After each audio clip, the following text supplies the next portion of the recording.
Hello and welcome to the Guardian Football Weekly business end of the season pod. FA Cup relegation, Europe and Fitbar. Manchester City win the cup. A beautiful Antoine Semenyo goal in a far from fascinating game, but a cup double for Pep. Could they be the last trophies he wins for Cities? Chelsea's 7th successive cup final defeat, but they have got Xabi Alonso, a fascinating appointment. Arne Slot must be delighted, although less delighted at Mo Salah throwing under the bus again before his final game at Anfield, if he's picked. And then to the bottom, a win for West Ham would have taken them out of the relegation zone, but they decided not to defend at St James's Park. It's not over. Spurs need a point from their last 2 games. Surely. Elsewhere, it looks like Carrick will stay at Man United. A fun end of season game with Forest, with some more handball to discuss. We'll do the race for Europe, and then to poor Ewan Murray. We hoped he'd be happy. He won't be. Hearts 3 minutes away from winning the Scottish Premiership, but they couldn't hold on. Celtic walked one in at the end. A grim premature pitch invasion, but another title for Martin O'Neill. We'll do all that, answer your questions, and that's today's Guardian Football Weekly. On the panel today, Dan Bardell, welcome. Hello, Max. Hello, John Brewin. Hello, Max Rushden. And good morning, Barry Glendenning. Hey, Max. Let's begin at Wembley then with the FA Cup final. Chelsea 0, Manchester City 1. Antoine Semenyo's little backheel in the 72nd minute. So Man City win a domestic cup double. The fewest shots in a cup final, Barry, since Opta started taking stats. It wasn't a classic. No, even going into it, it's probably the least interested I've been in an FA Cup final that I can remember since I started watching football. I love. Are you saying the magic's gone? Are you saying? Well, it was conspicuous by its absence on Saturday, I think, and the game. You know, I was watched it anyway. I was hoping for a good game, and we didn't get one. And I think City won it pretty handily. Even though they only scored the 1 goal, and that was a really good goal, worthy of any cup final. But Chelsea didn't bring a great deal to the party. I think they feel aggrieved because they think Kushinov could and probably should have been penalised for the 2 penalties that they didn't get. I'm not so sure about either. But I think City were worthy winners. It wasn't it was a disappointing cup final, and it lived up to my expectations. But the goal, John, was great. Well, I mean, the one moment of beauty was there. Yeah, that a fantastic goal, great improvisation from Semenyo, one of the players of the season, both for Bournemouth and Manchester City. It's been he's been fantastic, but yeah, it was disappointing. Can I say that the magic of the cup this season came at Macclesfield? I think I needed to drop that in at one point, didn't I? And is that this season? Yes, you can. And at St Mary's, if they weren't spying, I guess. Yes, well, yeah, we'll see what we'll see about that. But you know, the previous 2 FA Cup finals, which were underdog affairs, Crystal Palace winning it, and those minnows, Manchester United winning it 2 years ago. Those were superior finals to this one, weren't they? It felt to me like Chelsea tried to do a containment job, a bit like Liam Rossini attempted, I think, with Arsenal in those Carabao Cups, and it just didn't happen, did it? It never caught a light. Kushinov, though, does appear to be one of those players that gets away with stuff. You know, there's certain defenders that just, I remember Stefan Honsho used to play for Liverpool, and he would always get away with like a handball or something like that. And there's a few examples of these players that just, whatever it is, the referee just doesn't seem to notice it. I agree with Barry, they probably weren't penalties, but he's a very good player, by the way. I should say that, but yeah. But he's not Kushinov. It's not like a cloak of invisibility like Rodri. There's not a subtlety. He's like, and this is one for the kids, like one of those big things out of Fraggle Rock. That sort of just blunder. He sort of blunders about. He is good, and you remember his start. Like he has come on, but he has the air of clumsiness around him. Yeah, he was that first game. He was sort of in tears after how bad it started, and he has been a real find for Manchester City. And whatever happens with the management of that club is that there's a lot of good players there. Semenyo obviously leading that list. And Barney wrote a piece, just starts sort of his career journey is fascinating, isn't it? He was rejected by so many London clubs. He was let go by Palace at 15. He stopped playing for a year. He went to the Wiltshire Sports Academy in Swindon and South Gloucestershire and Stroud College in Bristol. He got a break at Bristol City. He had loans at Bath City in the National League South, Newport in League Two, Sunderland in League One. Eventually got to Bournemouth from Bristol City. And then this move, right, has been absolutely seamless for him. Some unbelievable research there, Max. That's quite the list of clubs that Semenyo. That is just reading a Barney Ronay article, to be fair. I know. Barney probably got all that information from when I said it on a pod about 6 months ago. There we go. It always comes back to that. Yeah. Okay. Can I say Barry's the real deal here? Can I say that I wrote an article in January that featured all that information? So perhaps, Barney, you can. Okay, we all lay claim to it. We can all lay claim to I'll the start by Semenyo. saying, Wikipedia page. Yeah, I'll start by saying I've never wrote anything about Semenyo, so I'm the odd one out here. It's a fascinating story. Look, what a season he's had. I think that's 19 goals for the season now across the two teams that he's played for, and it's actually like the second season in a row where it's been like an underdog story of the person that scored the winner in the FA Cup final has had to face a lot of rejection and then ended up playing at the highest level after moving through the ranks. So it's a great story, and it's a lovely goal as well. It's one of the probably best goals I've ever seen in an FA Cup final, as everyone else has already said. Like, not much else happened. Is that controversial? I don't know. I think they're a better FA Cup final goal. I mean, I can only think of Ricky Villa now. I'm too young for that. Gerrard, look, yeah. It happened, Dan, even if you weren't born. Like, I was only 2. No, it's true. It's a really good one. I wouldn't put it up there in the top 10, but I can only think of 2 at the moment. If John or Barry want to pipe up, Keith Houchin, that was the one that came to mind. Eric Cantona against Liverpool 96. That was very, very good. Di Matteo after a few seconds against Middlesbrough. Yeah. That was the only one I could think of. That was the only other one I could think of.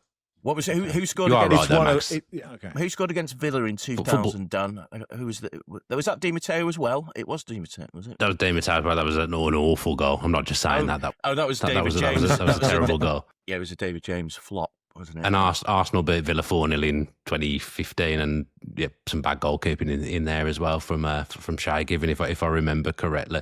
Max is right. Football did start before I was born. Let's say in recent history, it was one of the best FA Cup goals that I've seen. But he just seems like a great guy as well. Like the stuff that he does off the pitch. I've seen videos of him engaging with fans and stuff. So I just think he deserves that. And when we talk about players of the year, and usually the player of the year impacts big moments, that is a big moment. I know Barry's just said about the magic of the cup and whatnot, but it's a big moment scoring a winner in an FA Cup final. Most kids still now will dream of doing something like that. He's unlucky not to be talked about more in the Player of the Year awards, because he's been unbelievable for Bournemouth, who've had a terrific season and have recovered brilliantly from him leaving, actually. But he's been brilliant for Man City as well. They were further off winning the title when Semenyo was there. He's helped claw it back, although they probably won't finish the job. He's been brilliant across the two teams that he's played for. Guardiola's 24th final at Wembley. If he is going, 17 major trophies in 10 years. It's good, Barry, isn't it? Well, it is. Of course it is. Charges notwithstanding, and the legality of it all. But he's clearly a really good manager. You've posited the theory that he should take over, I don't know, Gillingham or someone and see how he gets on with them. But nobody seems to know whether he'll go or stay. What I thought was very interesting statistic is Erling Haaland once again exposed as a complete fraud and flat-track bully by failing to score in yet another final for City, although I thought he did play well in this game. And I think there's something, it's back-to-back FA Cups for Mark Gay with two different teams, but I think it's inherently wrong that those wins sandwich being part of a Crystal Palace team that was victim of arguably the greatest giant killing in the history of the competition at the hands of John's Mac. So that doesn't sit well with me, but congratulations to Mark Gay. Yeah. Off the pitch, John, Chelsea have confirmed Xabi Alonso as their new manager on a 4-year contract. And they've called him manager, not head coach, whether that is just symbolic or, they're changing their mind. I mean, it is a step away from their previous appointments, John. I think it's a gamble for Alonso because he didn't succeed at Real Madrid. Whether that's his fault or not, he didn't. Chelsea is impossible to know. We were talking about if you have enough money, credit in the bank. But if you failed at one club and then you go to another and you fail, that is a risk, I think. It is a risk. It's interesting that he has taken that decision. I think this title of manager is not something he asked for. It was actually given him by the Chelsea hierarchy. From what I understand from catching a bit of the briefing, there is some element of them maybe admitting previous mistakes, though not in so many words, of how things are, and trying to and considering that maybe having a head coach as not the most important person in the club was probably not the right direction to go in. And, if you're talking about big beasts in management, obviously at the top these days you would have Pep Guardiola, who is unreachable. You'd have Luis Enrique at PSG. And below that, Xabi Alonso probably is in that mould, isn't he, as a club builder, which he did at Bayer Leverkusen. And I think it's the Bayer Leverkusen thing that they're looking towards rather than Real Madrid. Now, we've seen what has happened at Real Madrid since Xabi Alonso's left, and I don't think that's probably shown that, anyone would struggle with that nest of vipers. And let's just see how much of a nest of vipers Chelsea is for Xabi Alonso, because that's certainly been, when you consider the performance that those players threw in for Liam Rosenior at Brighton, there is a lot to work with and sort out there, isn't there? But Xabi, listen, he's been the king across the water for Liverpool, I'm sure a club we'll get to later, for a while. And yet he isn't going to Liverpool.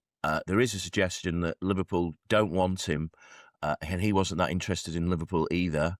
But Chelsea, perhaps they're paying him well. I would suggest that probably is the case. Well, probably. I mean, the idea of jumping out, being ejected from a nest of vipers to jump into a nest of vipers, it is a bit like that video of that sheep dragged out of a ditch by a tractor and they're just running into another ditch, isn't it? I don't know, Dan. I mean, I don't know I think the appointment's really interesting. I think it's a good move from Chelsea. I'm just not sure if it is from Alonso, but I don't know what you think. Anything can happen with Chelsea, can't it? I would suggest it would be an upgrade from Rossini, and I would guess it would be more in the mould of Maresca, which the players seem to get on with and seem to like. And obviously players have come out and hit out at that decision that he's not there anymore. So I feel like they wanted Rossini because he's a young coach and maybe was relatable because he was a young coach, but with no disrespect to him, hadn't achieved loads in the game. The Chelsea players will all know what Xabi Alonso has achieved in the game. They'll all know what teams he played for and the success he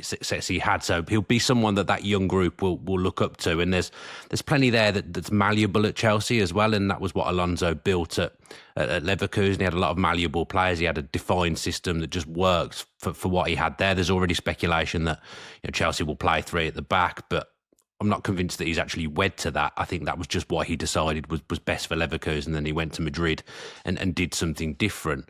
I think it's probably the best appointment that Chelsea fans could hope for, and by giving him that manager title, you'd hope that there is some learnings from the Chelsea hierarchy, and that maybe he'll be involved in the transfers, which might upset sporting directors who seem to rule the roost at Chelsea over the past few years. But if he's given that management title, you've got to imagine that he's going to have a say-so on some of the players, and also you've got to imagine he wouldn't have gone there unless he thought that he did have some kind of say-so.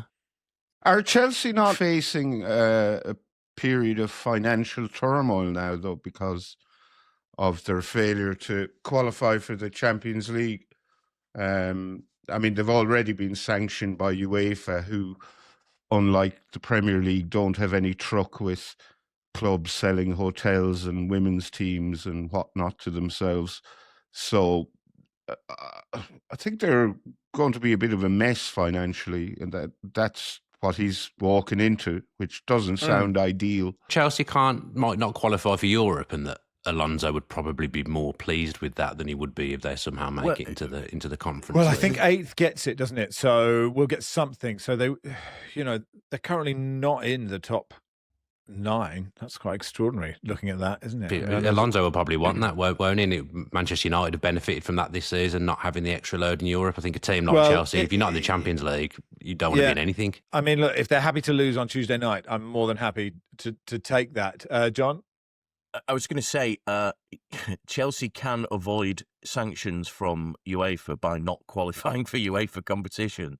So it may suit their, they've got an extra year. Interesting. Yeah, to sort out that.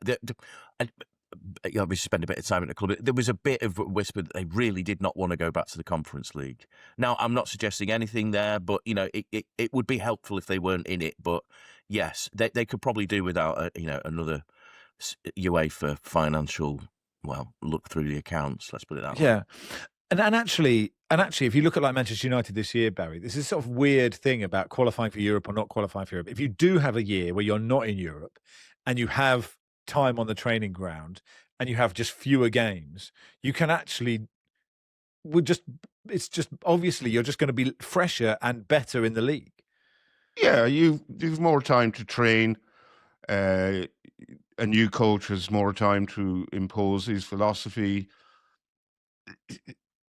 But a team like Chelsea being in the Conference League is a bit of a joke. That is not what the Conference League was designed for. And the financial benefits of being in the Conference League are negligible. And they would also risk incurring further wrath from UEFA. So I would be entirely on board with this idea that they don't want to be in it because there's no real benefit to being in it. All right, that'll do for part 1. Part 2, we will do the bottom of the Premier League. Welcome to part 2 of the Guardian Football Weekly. Let's start at St James's Park then. Newcastle 3, West Ham 1. I mean, I've never cheered a Newcastle victory more. And I did say last week... Shame on you, Max. Yes, I was full piff for the for the game. There is a decent chance that neither Spurs or West Ham will get another point. And the Hammers down in this game just totally wilted, didn't they? Yeah, you can't give away goals like that anyway. But when you're in the situation that West Ham are in, they just seem to have froze a little bit over the last few years. Like putting a good performance against Arsenal. I think the Brentford game was either the game before that or the game before, where I think they actually played well, but they still managed to defend not great and lose by a large margin. At the crucial time when maybe people were looking at Tottenham to be the ones that wouldn't stand up and be counted, it's almost like that's what's happened to West Ham. And when they went down, they did respond and they did have some chances, made some changes. But you can't be giving anyone a head start in the Premier League, at least not when you're a team that is absolutely desperate for points. Like you could see Nuno on the sideline, almost like we haven't done anything like that in my whole tenure, and now right at the business end, we've suddenly started defending like clowns. Yeah, producer Silas said he'd never seen Micah Richards so animated, which is pretty animated if you think about how animated Micah Richards could get. But about West Ham's defending, John, and like the first and the third goals they're like, I mean, it's cliche to say Sunday League, but they are just, you cannot, at this stage of the season, I just feel for the West Ham fans. Yeah, I actually watched this game with my pal Andy, who is a listener and West Ham fan, and he went through all types of agonies, and we tried to make him see the best of it, but there was not much to be seen. Louise Taylor's intro just starts with, "Why did you play 3 at the back? Why did he decide to do this? Why did Nuno do this?" And we've always talked, haven't we, about how implacable Nuno is.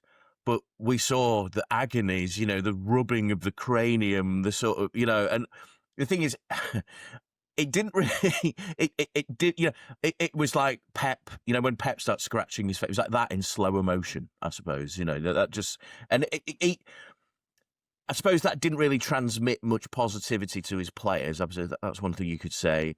There was that brief flurry after the Castellanos goal, which, by the way, what a goal that was. Oh, that was a 101 great goals. You know that it was, wasn't it? It's just, oh wow! And John, I thought of you. Did you? I really did like, and maybe it's easy when your team are 3-0 up and you don't have a whole lot to play for. But there was a really healthy, old school applause from the home crowd, just like whole ripples of applause around St James's Park for that goal. Yeah, knowledgeable crowd up at St James's, aren't they? Yeah, they love the football. But you know, it's a game that meant very little to Newcastle. And this is something we've seen other teams over the weekend. It's like you've got to beware those teams because they're playing with an element of freedom that the West Ham that have gone there full of tension are not able to have that freedom, and it just came apart so badly. And Dan's right. West Ham, just at that point when they needed to turn it on. I remember we had a chat, Max, and you were saying West Ham are doing a bit, I think was your description of it. Very, very descriptive.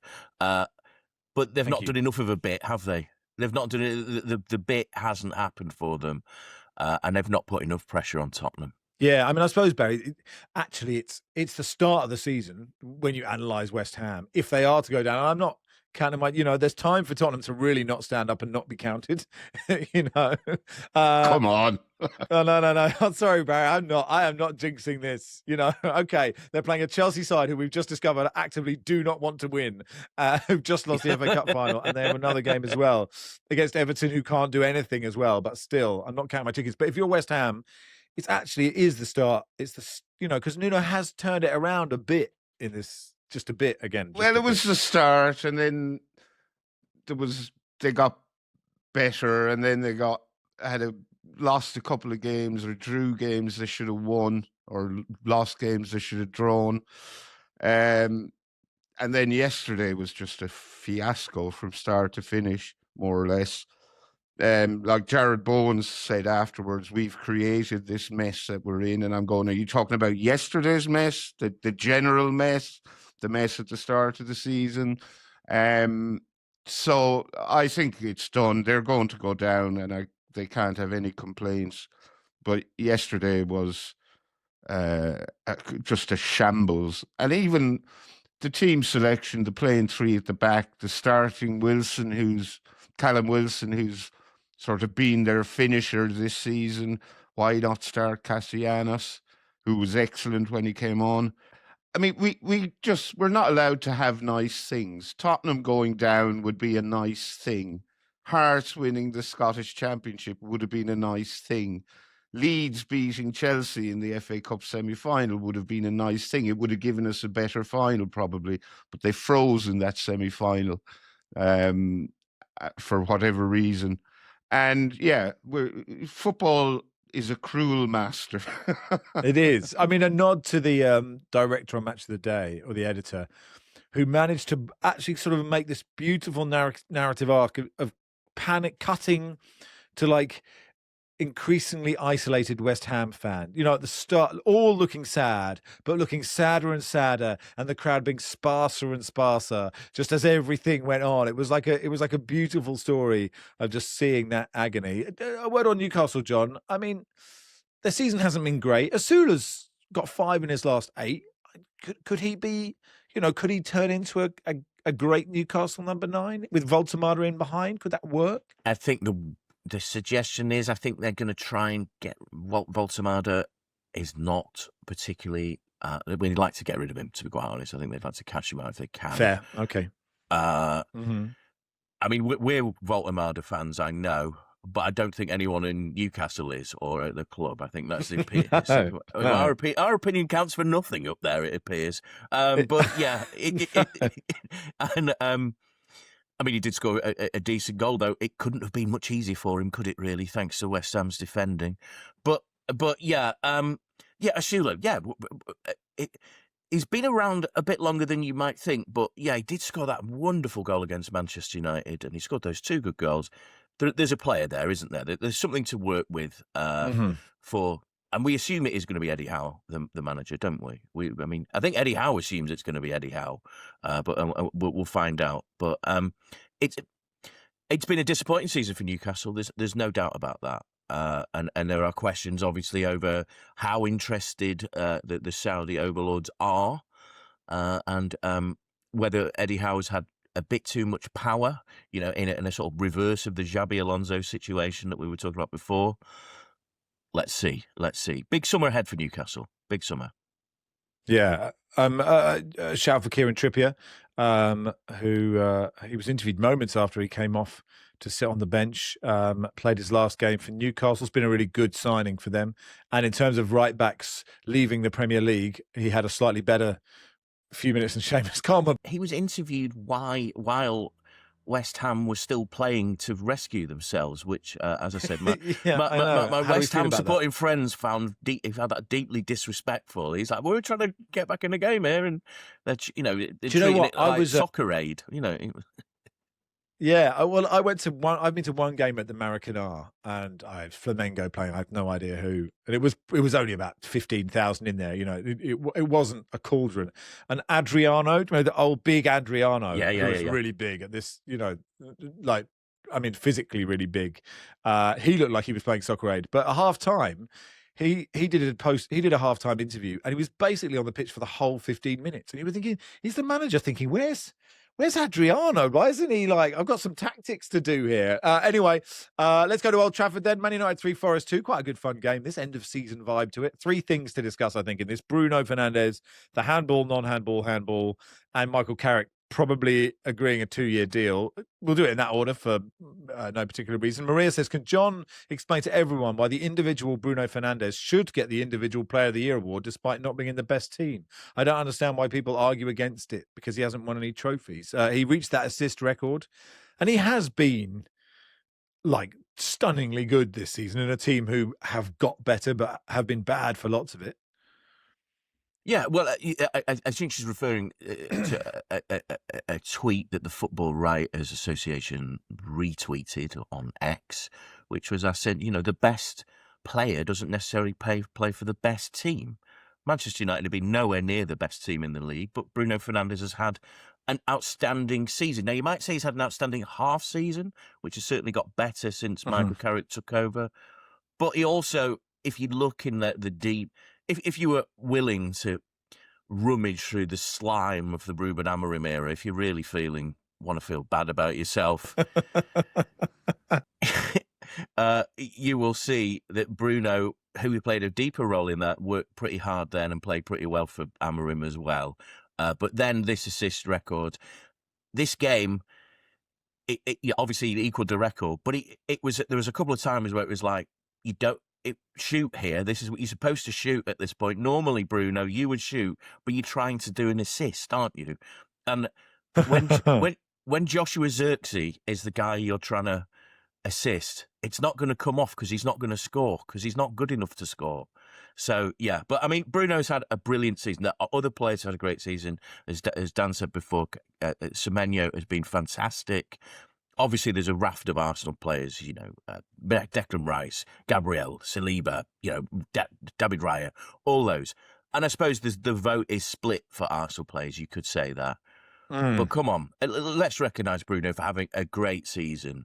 And Manchester United were in a hell of a mess when Michael Carrick took over, and he has helped Bruno has helped lead them back into, if not the promised land, into some element of respectability where I don't want to turn off my television when Manchester United come on. Also, we shouldn't forget Harry Wilson had the best 2 months of any footballer ever at one point during the season.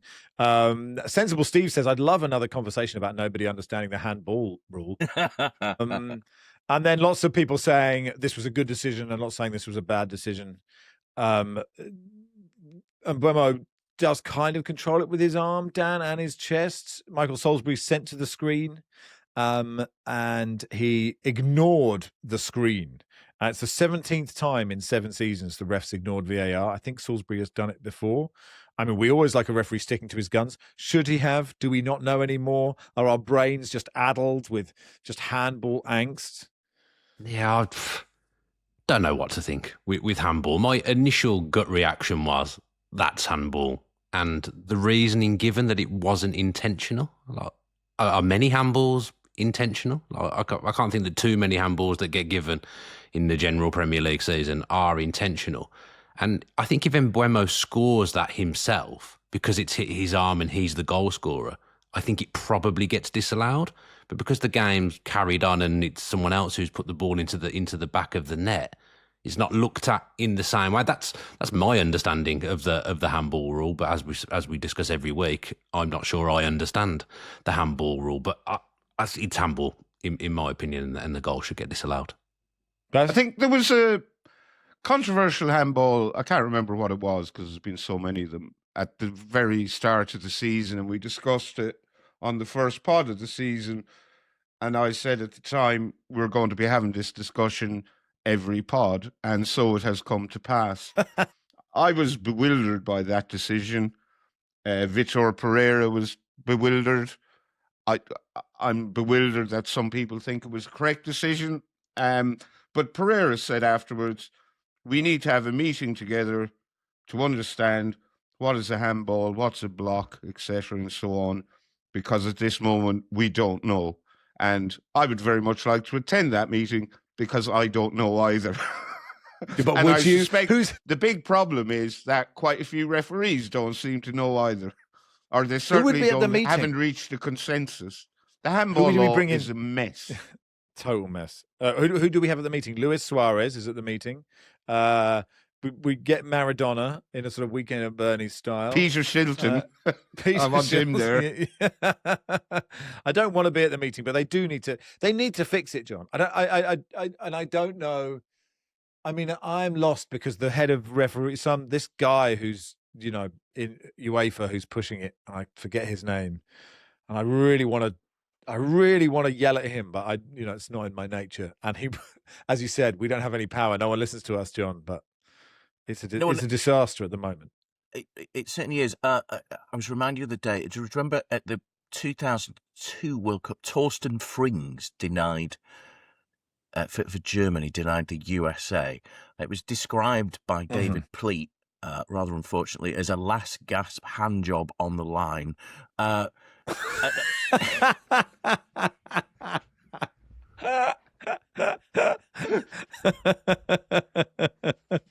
don't think you ever. It's not the time or the place, David. If you ask me, whatever Torsten Frings wants to do, and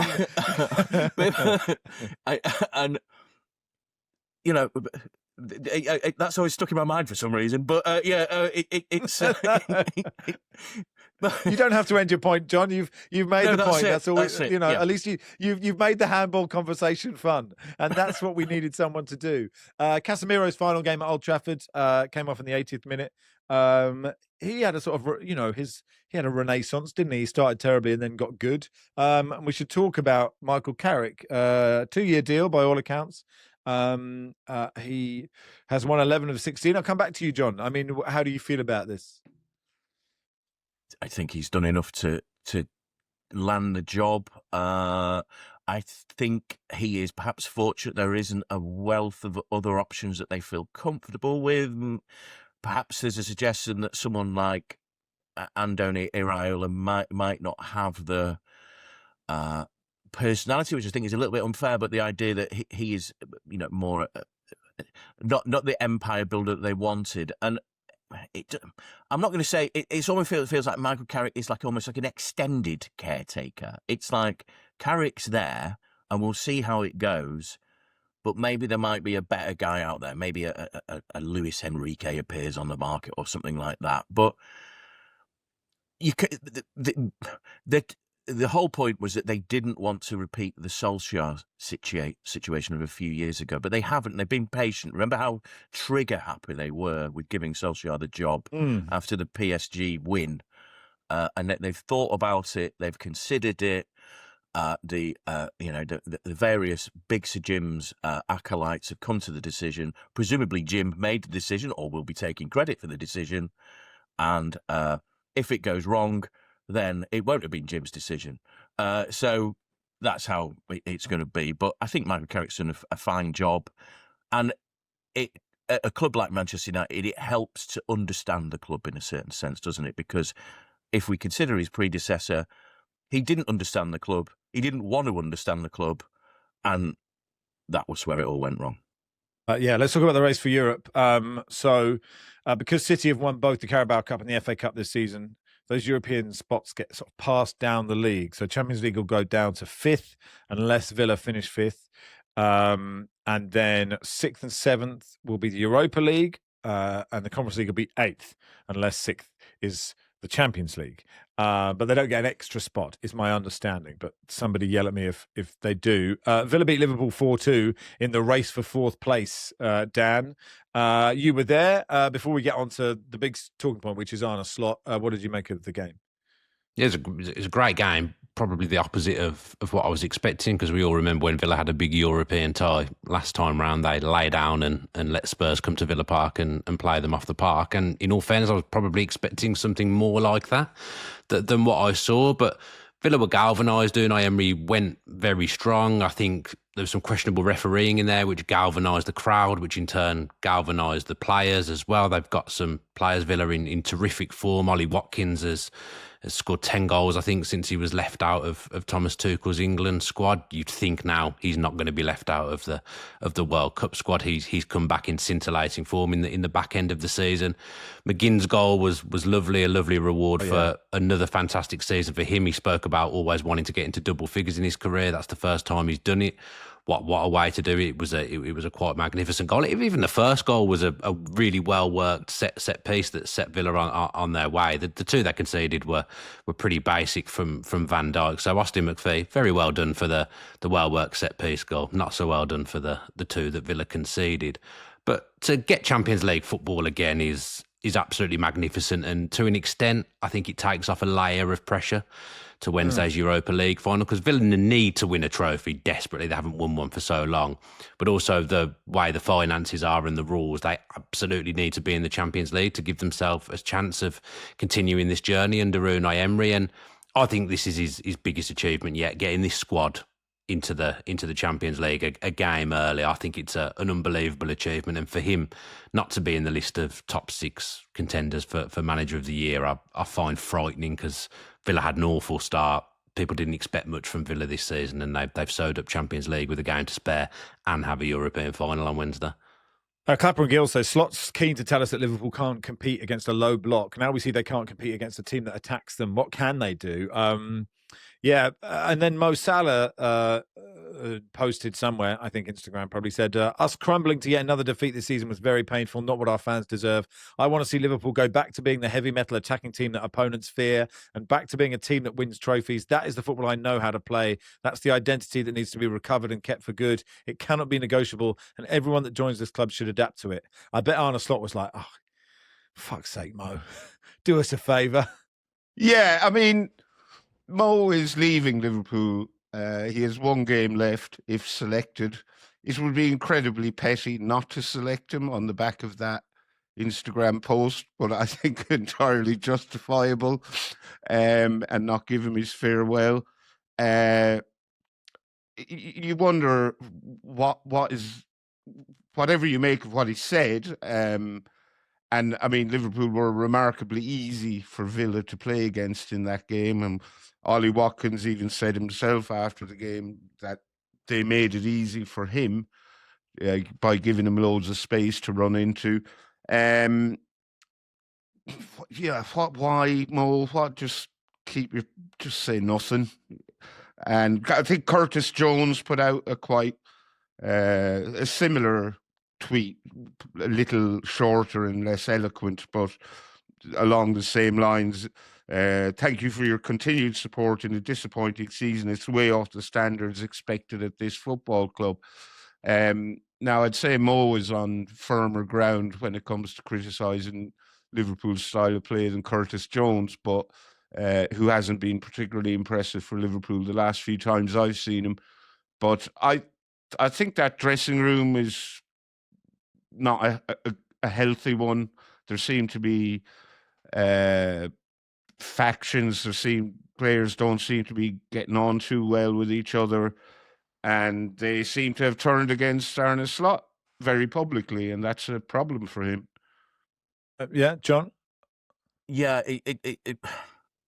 it's funny, isn't it? The Arne Slot thing is, everything is pointing to him being removed, whereas it isn't going to happen, and that's against the will of quite a sizable proportion of Liverpool fans, and it appears some of the players, like all this social media stuff, I think at one point there was 9 players that had liked them, including a couple that, I think Leone, who's played less than 90 minutes for the manager, like this. He's been out with an injury. Harvey Elliott, currently who, on loan at Villa but not playing. Who's somewhere lost on the M6 and has been all season. And then the social media has been a problem for Liverpool. I don't know if you saw this. Dominic Szoboszlai appeared in one of these sponsored Instagram things eating a McDonald's. And this has not gone down well with fans. I saw a great tweet, actually, over the weekend. Szoboszlai, who I think all of us here would have said has had a really good season for Liverpool, been alone in that, is coming for criticism, I think, for fans. And someone described it as Strava's lie, because his Strava stats are very good, so he runs around a lot. Are they? But this appears the criticism that that's all he does is run around a lot.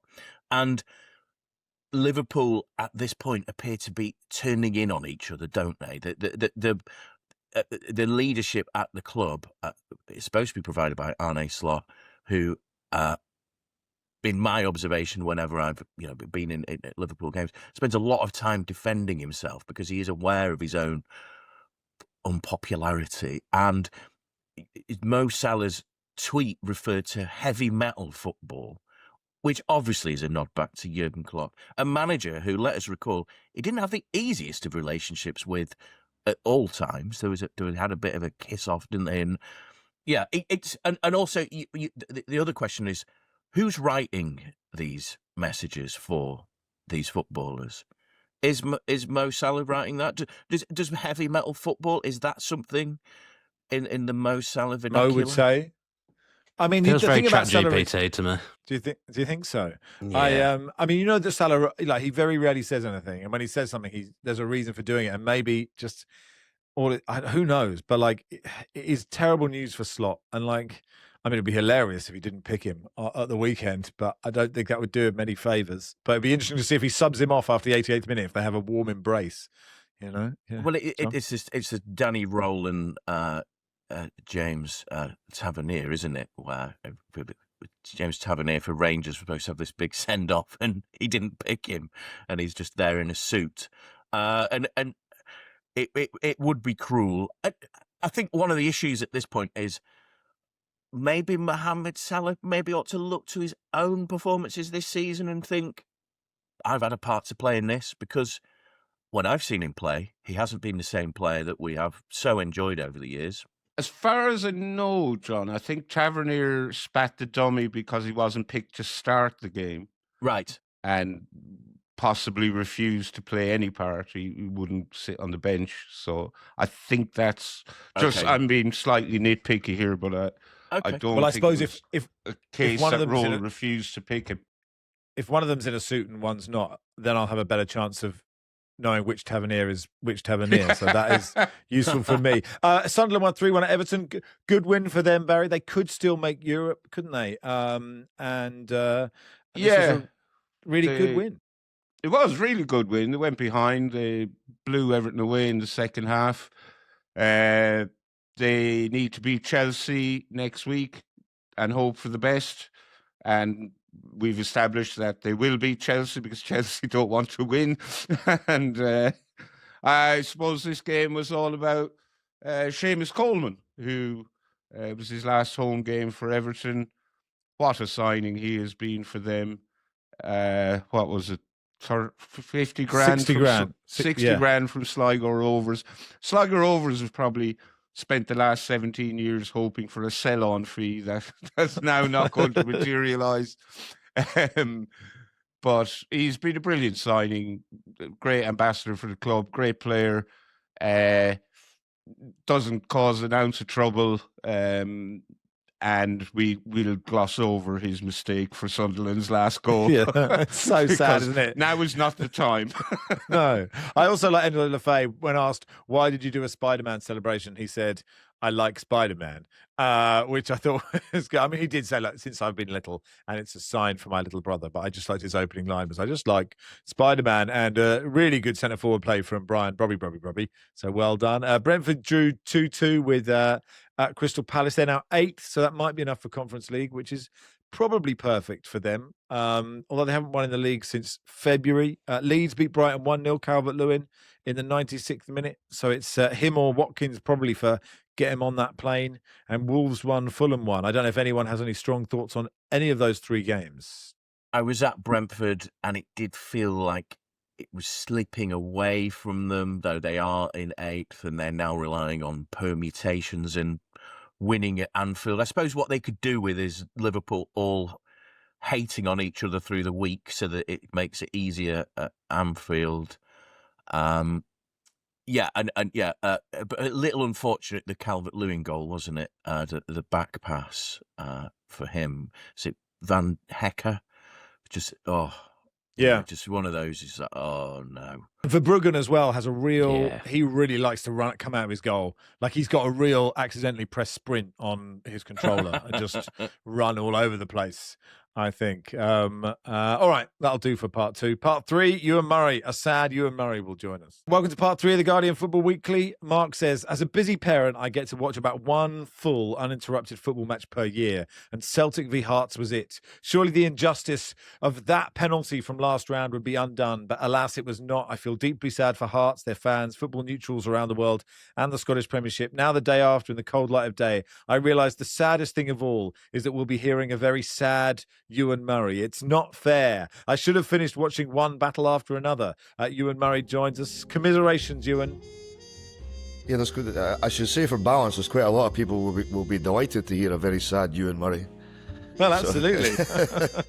I think that message is reflective of a lot of people. I think Hearts have gained a lot of supporters over the last few months, and certainly over the last few weeks. So I think that message you got is probably reflective of a broader sentiment. Yeah. Sorry, Max. Yeah. No, that's okay. I think a lot of people were supporting them because they're the underdogs, and we haven't seen Hearts win the title for donkeys and donkeys years. And they were so close. I mean, Celtic were knocking at the door. You know, Hearts take the lead. There's one of those handball penalties, which I understand why it's a handball, but I wouldn't like it given. And then you held on until 3 minutes to go. You must have started thinking, okay, or because of the pressure Celtic were putting on, were you just terrified? Oh, I was terrified generally, yes. I have been for quite a while. But, I mean, in terms of the game itself, in the first half, Hearts played very well, went ahead. I think they had to get to half-time with that lead, but the penalty, as you perfectly explained, Max, changed that dynamic. I think it was a penalty, but I think that's an element of the law that's unfair on balance. I think that the penalty is not proportionate to the crime, in inverted commas, for that. And then second half, Celtic were pushing, but, you know, I didn't feel it was inevitable they would score. But when they did, and then subsequent stuff that we'll all come on to, it all became a bit mad. But, I don't grudge Celtic at all their victory in the game and the championship. Their run of form, I mean, since March, 7 wins in a row is that of champions, and they deserve to win it on that basis. But I was and remain pretty dispirited and angry about the way the game ended. Yeah, I mean, I was listening to the radio, and I think Pat Nevin was doing co-coms, and he was saying, like, the whole world, like, so rare that Scottish football has the world is looking at it, but there were reporters from all over the world at this game because it was an interesting title race, and quite often people are po-faced and say these are scenes you don't like to see, and actually you do, but these are scenes you really don't like to see. The game hasn't finished, and Hearts players are getting, they are getting manhandled, and it's just not on. Yeah, I mean, the entire world, if Celtic and Rangers had been involved in this title race, the whole world wouldn't have watched it in the manner they did with this. It was because it was the underdog story of Hearts. And again, I completely accept, and the club accept, that you finish second best in that, and that's fine. That's the way it happens. That's a sporting outcome. What was wrong was that these fans invaded the pitch in such a number to stop and curtail the game. I mean, it's an old-fashioned point, but I believe quite strongly in it. Football players should shake hands at the end of a game. That's what happens. And they were denied that. The Hearts players were huckled off the pitch by club staff. They didn't get a chance to thank their own supporters. I mean, Celtic are not prone to apologising to other football clubs, but the fact that they did yesterday, I think, shows you that there's an acknowledgement there that the way the game finished and the way the season finished, it's wrong anyway. But I think in respect of everything that happened before and everything Hearts had contributed to the league, to the championship, it was very, very wrong, and it was sad, and you know, there should be significant action taken against Celtic, I believe, for the fact that happened in the final day of the season. Sure. You've written a piece saying you're sceptical that anything will happen because the league are slightly, they're reluctant to punish anyone, or Celtic and Rangers specifically because of the power that they have. Yeah, a bit of both, yeah. I mean, essentially, Scottish football is not alone, but Scottish football is run and controlled by the clubs. So that, you know, you're marking your own homework. So I remain sceptical that anything serious will happen, but it should. And I think there's people at Celtic, actually. Celtic are run by good people, and Celtic have so many good fans who, it should be pointed out, booed those who were on the pitch on Saturday. But I think there would be an element of Celtic and their supporters who would accept that there has to be a punishment for that, and there has to be some kind of recompense to make people realise you can't behave like that. You can't, you know, whether the game was abandoned or not, this has become a bit of a conversation topic. I don't care. The game finished, Celtic won the game, that's okay. But the fact remains that the referee was forced to stop it, and Hearts players were forced to come off the pitch because of the actions of a lot of supporters, and that's not right. And there should be some kind of sanction for that. Yeah. What do you think should be the sanction? Well, they should have a stand closed for 3 games or something like that. The way, in my experience, the way that you make football supporters think about their actions is you deny them the right to go to the game. So if you shut a stand and say a lot of you can't go for, I've plucked 3 games out of the air, but you know, a number of games, that will have an effect, I believe. But you know, thankfully I'm not in charge of these things. But I as I say, I would be astonished if anything close to that happens. And actually, you make a good point about the majority of the Celtic fans who didn't really get a chance to really celebrate that goal, like the Callum Osman goal. If you're a football fan, it's so rare that you know you're going to score for so long. Yeah. It's a different way, but you know the goal from the halfway line for Scotland. You know you've just got there was so nothing, long. There was nothing. There was my thought at the time was there was absolutely nothing that could go wrong for Osman that could stop him scoring. Nothing, not a thing. There was even I don't know who it was. There was even a Celtic player alongside them. So if he toppled over, there was someone else who was going to score. There was just nothing that could happen. So you're right. Yeah, and it's just that is so rare for you as a fan, and you're just like, and this is it, we've won it, and like for them, and for Martin O'Neill, which is an extraordinary story, right? And we were critical of him, and I think rightly so, for just saying that's a handball last week, because that was just basically bullshit. But like, he's done an unbelievable, like it's a sort of amazing season that he's had to turn up and then go away again, then come back and go, okay, and to win the title is, incredible.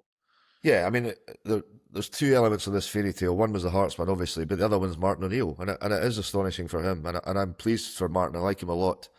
I think he's very, very good, obviously, at what he does, and for him to come back and drag that Celtic team over the line is hugely impressive. And listen, you know, it's a nod towards old school, straightforward, simple management. This 74-year-old guy who's been out of the scene for a while, he hasn't been to Celtic for 20 years, comes back, simple messaging, straightforward stuff. The players buy into it and respect him, and it works. And that's worthy of huge praise. I thought, not for the first time, I thought on Saturday he looked exhausted after the game. I think this has taken a lot out of him, and I understand that.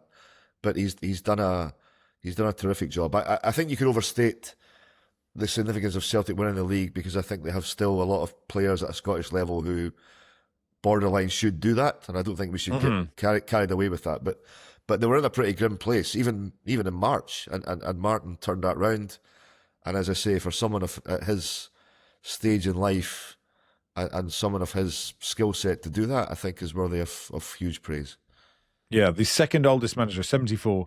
Second oldest manager to win the top flight behind 77-year-old Bill Struth in 52, 53. So I should know who Bill Struth was managing, unless you know, Ewan. Oh, he managed Rangers forever. He managed Rangers forever, yeah. So that okay. he probably managed Rangers from the age of 16. 77. Yeah. So look, I guess now we've talked about it already, so we don't need to go through. We think this, Hearts will stick around, and it'll be interesting to see what Rangers and Celtic do next season. But I suppose your attention now turns. I don't know how much time you have off before, off to the World Cup to watch the Tartan Army, Ewan. Absolutely, yeah. Hearts, I mean, in respect of Hearts, they need to adjust, and it will be a big adjustment because the expectations have risen massively. They're going to be back in European football next season. There's going to be quite a lot to handle, which won't be straightforward, and it may well be a case of 2 steps forward and 1 back. What Celtic do with their manager and their squad is going to be very interesting. If the Rangers manager, having spent more money, can improve his squad, who knows? So, there's an intriguing set of months ahead. And Scotland name their squad tomorrow. I have a slight sinking feeling about this World Cup for Scotland. I don't think their squad is strong enough. Sorry. Maybe it's just the mood I'm in, but I felt this way for a while. I'm not at all convinced that Scotland are going to be a significant factor in this World Cup, but we shall see. And you touched on it, Max, but Scotland supporters in Boston and Miami will be wonderful for the colour, if not anything else. But I am slightly despondent in advance about how that team might perform. Scotland have to beat Haiti in their first game by more goals than they are going to lose against Brazil by in their last group game, basically. I think my concern about Steve Clarke, who has done a great job to get them qualified, and we all remember that game against Denmark is one of the highlights of the season for me. That crazy game with the crazy goals. But Steve, his loyalty to players who, I mean, the news broke yesterday. Tommy Conway will miss the World Cup because he's got an ankle injury, I think. So that's sad for him. But he won't pick Ross Stewart, will he? And he won't pick who's your man at Hull? Who's Ollie McBurney. Ollie McBurney. They're unlikely to get picked, and they probably should get picked. I agree. I think he might pick Ross Stewart now, actually. I think Conway's injury might mean Stewart gets picked. But you've articulated, Barry, what my concern is. I think there's nothing wrong with having continuity and fostering a team spirit in the national team and picking the same players to a point. But I think he is overly loyal to some. I mean, I made a point of watching McBurney and watching Stewart. And to me, both players are better than Lyndon Dykes. But Lyndon Dykes will go to the World Cup. So things like that, I'm a bit uneasy with. And I fear, because I also agree with you, Steve Clarke has done a terrific job. But I fear if this goes wrong, the loyalty to certain players is going to be the stick that people use to hit them over the head. And then I think it becomes a bit of a kind of inauspicious, unfair way for things to end. But I think that's a live reality.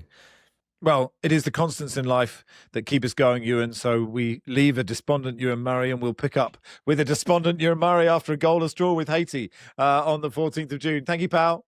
Thanks for tuning me up. Take care. You're all good. Our Scottish football correspondent, Ewan Murray there. Just to say congratulations to Southend, who beat Wealdstone 4-2 on penalties after a goalless draw in the FA Trophy.